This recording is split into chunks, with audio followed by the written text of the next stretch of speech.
Alin nga bang mas maganda? Walk-in application or online application? Para po sa kaalaman ng lahat, ang walk-in at online application ay may kanya-kanyang advantage at disadvantages. Narito ang comparison para malaman mo kung alin ang mas angkop sa'yo.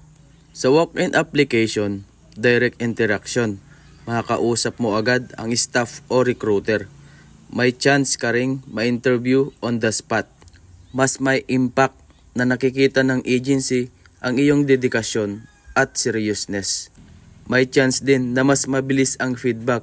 Minsan malalaman mo agad kung pasado ka o kailangan pang mag-comply. Narito naman ang mga disadvantage ng walk-in application. Una, gastos sa pamasahe, sa pagkain at oras lalo na kung malayo ang agency. Walang kasiguraduhan na may available na position pagdating mo.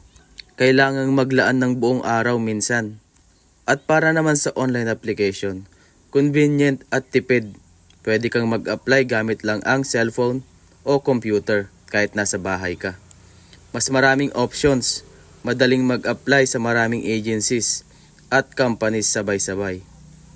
May oras kang mag-prepare ng resume, documents at sagot sa interview questions. Narito naman ang disadvantage ng online application. Mabagal ang response ng ibang agencies, minsan hindi ka pa nasasagot.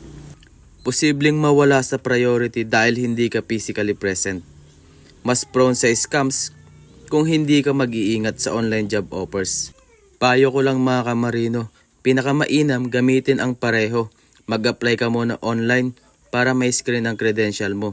Pag na-shortlist ka o may available na opening, saka ka mag-walk-in para sa interview or final processing.